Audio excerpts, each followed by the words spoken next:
And I want to thank Dr. Ben Carson for those inspiring words and for his friendship.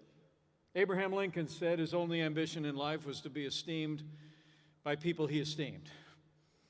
And I have to tell you, America is blessed by the steady, principled, faith-filled leadership of Dr. Ben Carson. Would you join me in thanking Ben Carson for all that he means to the life of this nation?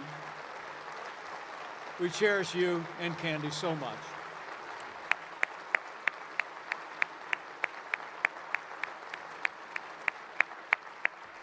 Thank you, Ben. Ben and I have got to know each other over the last several years, serving shoulder to shoulder, and a better man I've never known. But Ben does know that the introduction I prefer is a little bit shorter. I'm a Christian, a conservative, and a Republican in that order, and it is wonderful to be here with the family leader. And I want to say thanks also to Bob Vander Plaats and his amazing wife, Darla, for all they've done for the cause of conservative and pro-family values here in Iowa and in more than a dozen states across the country. Bob and Darla, for all you've done strengthening families, for all you've done to promote faith and leadership and revival.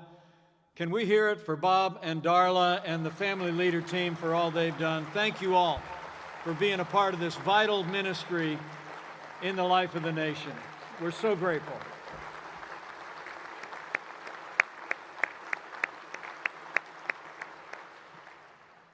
You know, Bob and the family leader are really emblematic of a very rich tradition in the United States of America. I mean, even a casual study of the history of this nation shows that people of faith have made the difference throughout our country's history from the very founding of the nation. The robed regiments of the American Revolution, the preachers of revival in our great awakenings, the way that the pulpits of America thundered for abolition of slavery and led the civil rights movement. It has been people of faith, I believe with all of my heart, who have led us toward a more perfect union. And I want to congratulate and thank each and every one of you for being a part of continuing that great American tradition. But it's so good to be here with so many friends, including a man who I thought he was from Minnesota.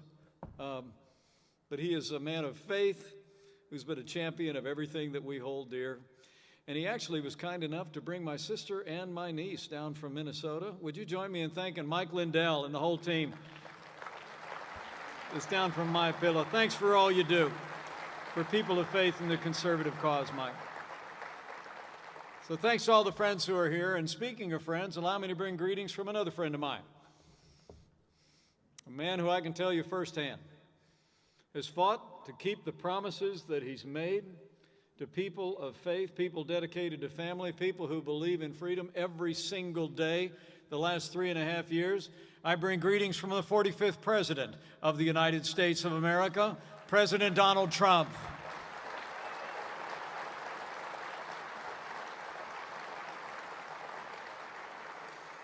I don't know if y'all had a chance to see that debate night before last. I'll tell you what, if you ever doubted that we had a fighter in the White House, you don't doubt it anymore. President Donald Trump took our case to the American people, and he took the fight to Joe Biden. And in case you didn't know it, I'm headed to Salt Lake City next week to debate with his running mate. And I promise you, President Trump and I are going to keep on fighting for faith and family and freedom, and we're going to fight 33 days to earn 4 more years in the White House.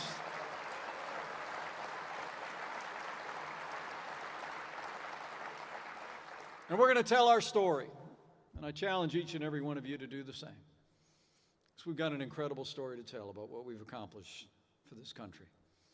I mean, the truth is, President Trump has literally kept the promises that he's made to the people of Iowa and all the states so well represented here at the Family Leader. But think about it. 4 years ago, we inherited a military that had been hollowed out by devastating budget cuts, an economy struggling to break out of the slowest economic recovery since the Great Depression. Terrorism was on the rise around the world, and worst of all, we had witnessed 8 years of a steady assault on our most cherished values and liberties. And I'm here to tell you, 3.5 years on from when the people of Iowa said yes to President Donald Trump, I couldn't be more proud to report, not just as your vice president, but as the father of a Marine and the proud father-in-law of a United States Navy pilot, we rebuilt our military. We restored the arsenal of democracy. President Donald Trump has signed the largest increases in our national defense since the days of Ronald Reagan. And we're finally giving our soldiers, sailors, airmen, Marines, and Space Force the resources and the support that they need to defend this land of freedom.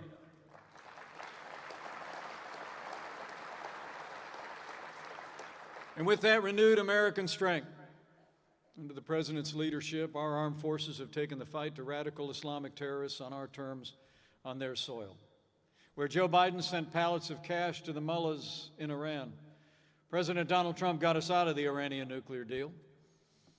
And I was there when President Donald Trump, without hesitation, gave the order to take out the world's most dangerous terrorist, and Qasem Soleimani is gone.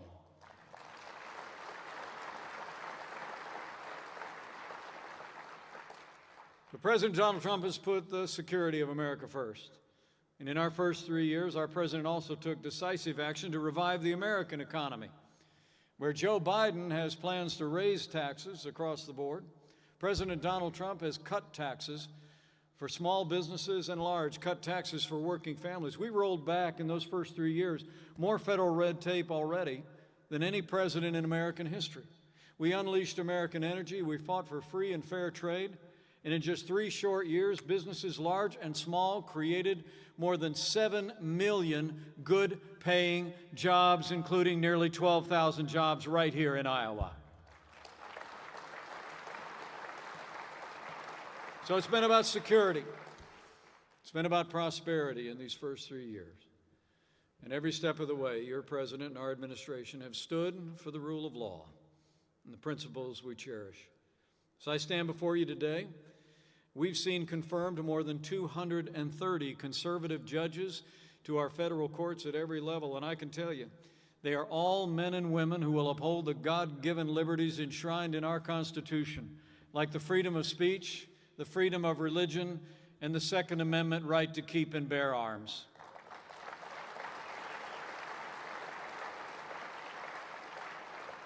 Last week, we paused as a nation to honor the life of service of Justice Ruth Bader Ginsburg. But after the memorials were over, President Donald Trump did his duty. The Constitution provides that the president shall nominate judges to the Supreme Court in the event of a vacancy. And President Donald Trump did just that when he nominated a remarkable, principled, conservative woman of amazing intellect and a beautiful family who will uphold the Constitution of the United States to our Supreme Court. He nominated Judge Amy Coney Barrett.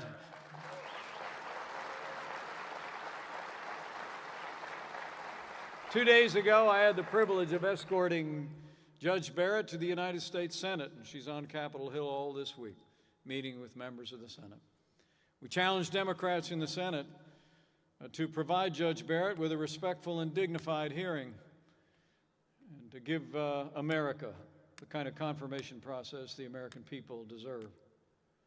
But we have reason to be concerned. You all remember her last confirmation hearing just a few short years ago, when she was nominated to the Court of Appeals. During Judge Barrett's confirmation hearing, the Democrat chairman of the Judiciary Committee criticized her Catholic faith, saying that, quote, "the dogma lives loudly within you." And Hollywood elites have already begun to criticize her and her family for their commitment to their faith.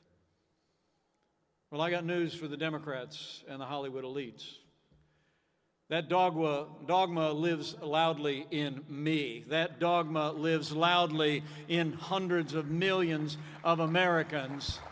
And every American who cherishes faith has the right to live and work and worship according to the dictates of our faith and conscience enshrined in the Constitution of the United States.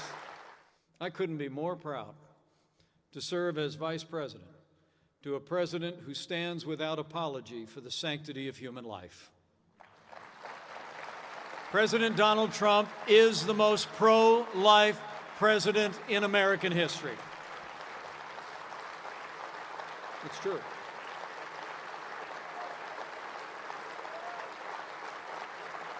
It's true.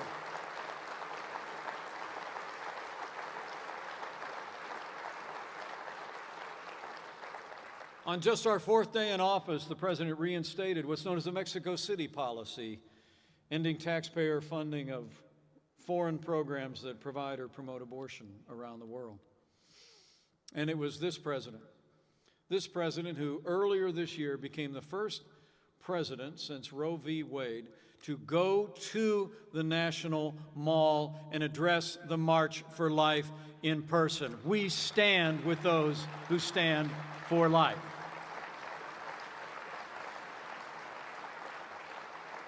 But you deserve to know that Joe Biden and the radical left support taxpayer funding of abortion all the way up to the moment of birth.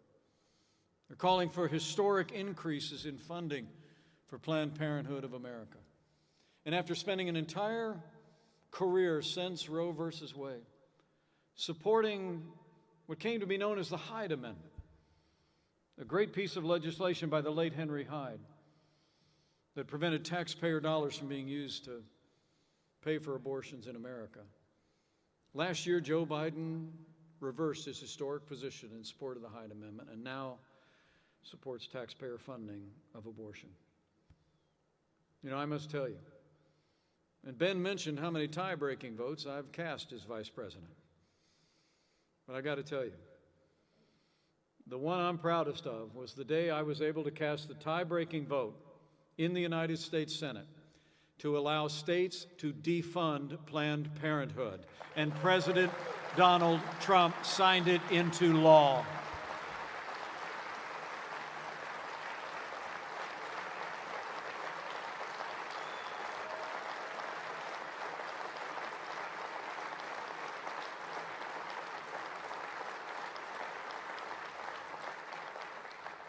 So we've stood for life.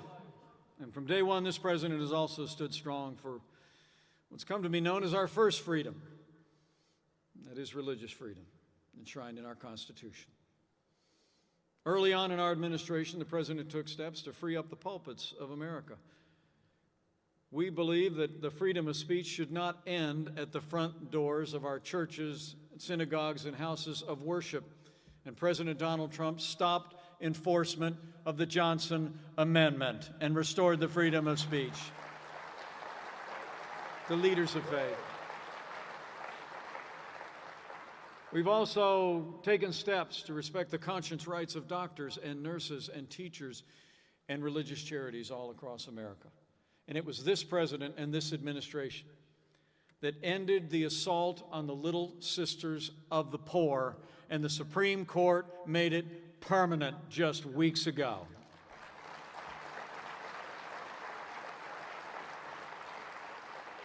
It's remarkable to think that a group of nuns had taken a lifetime vow of poverty to support and help the underserved community were hauled into court when Joe Biden was vice president for the sole purpose of requiring them to compromise their faith to live under the strictures of Obamacare.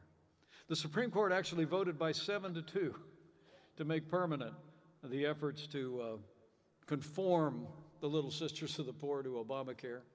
But Joe Biden has already announced that if elected president, he'll reimpose the Obamacare mandates on the Little Sisters of the Poor and on religious institutions.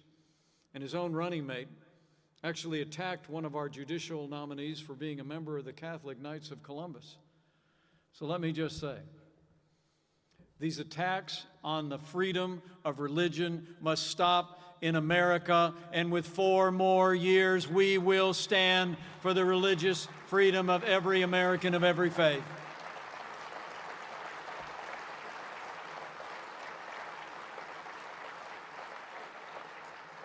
So we accomplished so much in our first 3 years. We rebuilt our military, revived our economy, stood for life and our liberties and law and order, and the faith and freedom of every American. In 3 short years, as I like to say, we made America great again. We did.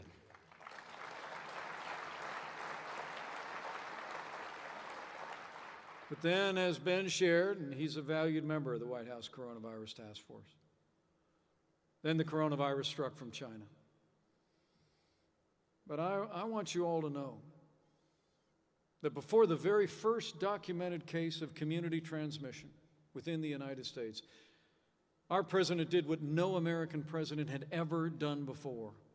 Before the month of January was out, he suspended all travel from China, the second largest economy in the world. Now, Joe Biden called it hysterical. He called it xenophobic. But I can tell you, as the head of the task force, that action alone saved untold American lives, and it bought us invaluable time to stand up the largest national mobilization since World War II. We reinvented testing. More than 100 million tests performed to date, and 150 million new point-of-care tests that are being distributed to states all across the country as we speak.